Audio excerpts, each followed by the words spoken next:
अस्सलाम वालेकुम व्यूअर्स, कैसे हैं आप सब लोग। आई होप आप सब ठीक होंगे। आज मैं जो आपके साथ रेसिपी शेयर करने वाली हूँ वो बहुत ही ज़बरदस्त रेसिपी है और वो है माश की दाल, जो कम ही लोगों से अच्छी बनती है। बहुत सारे लोगों को शिकायत होती है कि ये घुल जाती है और इसमें लेस पैदा हो जाती है, लेकिन जिस तरीके से मैं आपको बनाना सिखा रही हूँ ये बहुत ही ज़्यादा टेस्टी बनती है। गली हुई भी होती है लेकिन बहुत ही ज़्यादा ये सेपरेट और खड़ी खड़ी रहती है। और आप इसकी लुक चेक कर सकते हैं कि कितनी ज़्यादा टेस्टी है। तो चलिए बनाना शुरू कर लेते हैं। बिस्मिल्लाहिर्रहमानिर्रहीम। सबसे पहले मैंने हाफ़ कप ऑयल लिया था, उसको गर्म करने के बाद उसके अंदर मैंने प्याज डाल दिए हैं। मैंने 2 अदद मीडियम साइज़ के प्याज यूज़ किए हैं, उनको मैंने चॉप करके डाल दिया है और इनको हमने तब तक फ्राई करना है जब तक इसमें गोल्डन कलर नहीं आता। बहुत ज़्यादा डार्क ब्राउन भी नहीं रखेंगे और बहुत ज़्यादा इसको वाइट भी नहीं रखेंगे। अगर आप प्याज को बिल्कुल वाइट रखेंगे तो आपका जो दाल का टेस्ट है वो थोड़ा मीठा सा हो जाएगा, जो हमें नहीं चाहिए। तो ये हमारा अच्छा सा गोल्डन सा कलर आ चुका है, हमें बस इस तरह का ही चाहिए। इससे ज़्यादा डार्क हम बिल्कुल भी नहीं इसको करेंगे। तो आप इस लेवल पे चूल्हे को बिल्कुल स्लो कर लीजिएगा ताकि एक्स्ट्रा ब्राउन ना हो जाए। उसके अंदर मैं डाल रही हूँ लहसुन। आप इसमें दूसरा लहसुन भी यूज़ कर सकते हैं, मैंने ग्रीन वाला लिया है, फ्रेश वाला। तो ये तकरीबन 1 टेबल स्पून है, इसको मैंने चॉप करके डाल दिया है इसके अंदर। इससे इसका अरोमा और इसकी जो स्मेल है और इसका टेस्ट भी बहुत ही ज़बरदस्त आएगा। अगर आपके पास ये है तो आप ज़रूर ये डालिएगा। तो इसको थोड़ा सा हम हिलाएंगे, भूनेंगे और उसके बाद हम इसमें अपनी बाकी चीज़ें ऐड करेंगे, लेकिन आंच आपकी इस स्टेज पे बहुत ही स्लो होनी चाहिए। उसके बाद मैंने डाल दी है इसमें हरी मिर्चें और मैंने चॉप करके डाली हैं, आप पेस्ट भी यूज़ कर सकते हैं। 4 अदद हरी मिर्चें मैंने इसमें डाली हैं। अगर आपको जो हरी मिर्चों के चंक्स इसमें अच्छे नहीं लगते तो आप इसको क्रश करके, इसको चॉप करके या आप इसको पेस्ट बना के भी डाल सकते हैं, लेकिन मुझे अच्छा लगता है इसमें इस तरह। हरी मिर्चें अगर मुंह में आती हैं तो बहुत ही टेस्टी लगती हैं, तो मैं ऐसे ही डाल रही हूँ। इसके बाद मैं इसमें डाल रही हूँ अदरक, और अदरक भी मैं इसमें जूलियन कट करके डाल रही हूँ। अगर आप इस तरह डालेंगे तो इसका जो टेस्ट है वो बहुत ही ज़्यादा इन्हेंस हो जाएगा। तो ये आपकी अपनी चॉइस है, अगर आप इसको पेस्ट भी बना के डालना चाहें तो डाल सकते हैं। उसके बाद मैंने 1 टेबल स्पून इसमें सोया सॉस ऐड कर दिया है और अदरक का टुकड़ा जो है वो मैंने 1 इंच का लिया था। 1 टेबल स्पून ही इसमें मैं चिली सॉस ऐड कर रही हूँ अब।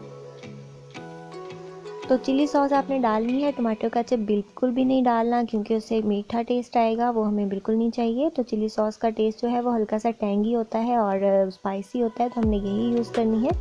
लेकिन अगर आपके पास नहीं है तो आप इसको स्किप भी कर सकते हैं, और अगर अवेलेबल है तो इसको डालिए, बहुत ही चटपटा सा टेस्ट आता है इससे। इसके बाद मैं इसमें नमक डाल रही हूँ, तकरीबन हाफ टी स्पून से थोड़ा सा ज़्यादा ही है, क्योंकि सोया सॉस भी सॉल्टी होता है, तो हमने नमक बहुत ज़्यादा तेज़ नहीं डालना। बाद में हम इसको एडजस्ट कर सकते हैं अगर कम होगा तो। 1/3 टीस्पून मैंने डाल दिया है रेड मिर्च का पाउडर। नमक मिर्च दोनों चीज़ें आप अपनी मर्ज़ी के अकॉर्डिंग एडजस्ट कर लीजिएगा। अगर आप कम खाते हैं तो कम डालिए, वरना आप ज़्यादा भी डाल सकते हैं। हाफ़ टेबल स्पून इसमें डाला है मैंने हल्दी पाउडर। अब इसको हम थोड़ा सा मिक्स करेंगे, और जब भी आपने स्पाइसेस ऐड करने हैं तो आपने आंच को मीडियम रखना है, मीडियम टू लो। अगर आप तेज़ आंच पे मसाले डालेंगे तो मसालों के जलने का ख़तरा होता है, इसलिए आपने अपनी आंच को स्लो रखना है, वरना आपकी जो डिश है वो ब्लैकिश हो जाएगी, मसाले जल जाएंगे और टेस्ट भी ख़राब हो जाएगा। तो आंच को भी साथ साथ आपने मैनेज करना होता है। और आप देख रहे हैं कितना ज़बरदस्त सा टेस्ट आया है, मसाला बहुत ही अच्छे तरीके से भून चुका है। और मसाला भुनने की निशानी ये है कि इसमें बहुत ही अच्छा सा रेड सा कलर आ जाता है। इसके बाद हम इसके अंदर दाल ऐड करेंगे। तकरीबन 250 से 300 ग्राम ये मैंने माश की दाल ली है। तो इसको मैंने धो के आधे घंटे के लिए भिगो दिया था और इसको इसमें डाल दिया है। आपने कोशिश करनी है कि दाल जो है आपकी फ्रेश होनी चाहिए, और इसको 3 से 4 पानियों से आप ज़रूर धो लें। दालें अगर अच्छी तरीके से धुली हुई ना हो तो उनका जो टेस्ट है वो अच्छा नहीं आता। अच्छी सी साफ़ सुथरी सी दालें आपने लेनी है।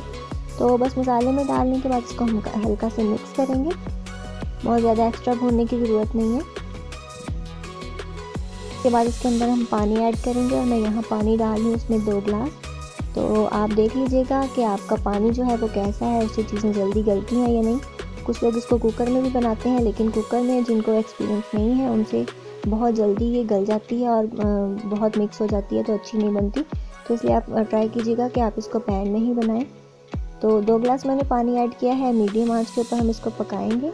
थोड़ा सा मिक्स करने के बाद मैं इसके ऊपर लिड लगा दूँगी और तकरीबन 5-7 मिनट के बाद हम इसको चेक करेंगे। ये देखिए हमारा जो बॉयल है पानी में ये आ रहा है और पानी थोड़ा सा कम भी हुआ है, दाल भी फूल गई है, लेकिन अभी पानी इसमें ज़्यादा है तो हम दोबारा से कवर कर देंगे। तो आप देख रहे हैं कि पानी जो है वो थोड़ा सा ऊपर नज़र आ रहा है, लेकिन हमने अभी इसको थोड़ा सा और ड्राई करना है क्योंकि हमें इतनी ज़्यादा जो पतली दाल है वो नहीं चाहिए। बहुत ज़्यादा ड्राई भी नहीं करेंगे और बहुत ज़्यादा इसको पतली भी नहीं रखेंगे। तो मैं आपको दिखाऊंगी कि किस स्टेज पे हमने इसको डिश आउट करना है। आप चाहें तो इसी स्टेज पे इसको डिश आउट भी कर सकते हैं, लेकिन अब देख रहे हैं आपके तरी बिल्कुल ऊपर आ चुकी है, हल्का हल्का सा इसमें पानी है, बहुत ज़्यादा ड्राई नहीं है। हमें बिल्कुल ऐसी ही दाल चाहिए थी। ये बिल्कुल मीडियम सी इसकी कंसिस्टेंसी है, बहुत ज़बरदस्त है, जैसे हम बाहर रेस्टोरेंट में खाते हैं बिल्कुल वैसी ही है। क्योंकि इसकी तरी भी नज़र आ रही है तो इसमें बाकी चीज़ें ऐड करूँगी, उसको डिश आउट कर लेंगे। ये जो हमारी दाल है बनके बिल्कुल रेडी है। अब इसको फाइनल टच देंगे हम। गरम मसाला वगैरह और काली मिर्चें जो हमेशा एंड पे ही डालते हैं वरना डिश का कलर ख़राब हो जाता है, तो अब मैं वो डालूँगी, उसको डिश आउट कर लेंगे। तो अब मैं डाल रही हूँ इसके अंदर मेथी, कसूरी मेथी जो ड्राई वाली होती है वो मैंने डाली है 1 टेबल स्पून। इससे इसकी खुशबू बहुत ज़्यादा बढ़ जाएगी, आप ज़रूर डालिएगा। हाफ़ टी स्पून मैंने डाला है गरम मसाला पाउडर और 1/4 टीस्पून इसके अंदर मैं डाल दूँगी काली मिर्च का पाउडर, जो बहुत ज़्यादा ज़रूरी है इसके लिए। इससे इसमें जो बिल्कुल बाज़ार वाला टेस्ट है वो आपको मिलेगा। ये काली मिर्चें ऐड करने के बाद हम इसमें हरा धनिया जो मैंने धो के काट के रखा हुआ था वो ऐड करेंगे और इसके बाद इसको मिक्स करेंगे और डिश आउट करके मैं आपको इसकी फाइनल लुक दिखाऊंगी। और धनिया जो है बहुत ही ज़रूरी होता है, किसी भी हमारी जो ट्रेडिशनल डिशेज़ होती हैं हमें बहुत ही अच्छा लगता है। इससे इसकी खुशबू और इसका जो टेस्ट है वो बहुत ही ज़्यादा बढ़ जाता है और गार्निशिंग में भी ये बहुत अच्छा लगता है। तो इससे हमारी डिश हो गई है कंप्लीट। बिल्कुल आप देख रहे हैं बिल्कुल परफेक्ट इसकी थिकनेस है और इसमें तरी भी ऊपर नज़र आ रही है। तो ये आंच बंद करने के बाद आप देख सकते हैं कि इसकी लुक कितनी ज़्यादा ज़बरदस्त आई है। और आप देख रहे हैं कि इसके दाने भी बिल्कुल अकेले अकेले हैं, बिल्कुल जुड़े नहीं हैं, टूटे भी नहीं हैं। समटाइम्स ऐसा होता है कि बहुत ज़्यादा ओवर गलने के बाद जो दाने हैं वो ऐसे पिचकने लग जाते हैं और बहुत वो एक दूसरे के साथ जुड़ने लग जाते हैं। तो ये बिल्कुल भी ऐसी नहीं है। अगर आप इन टिप्स को फॉलो करेंगे तो आपकी दाल भी बिल्कुल ऐसी ही बनेगी। तो इसको डिश आउट करते हैं और आपको दिखाती हूँ। इसका कलर देख सकते हैं आपको कितना ज़बरदस्त आया है और बहुत ही ज़्यादा डिलीशियस ही हमारी जो माश की दाल फ्राई है वो बन के रेडी है।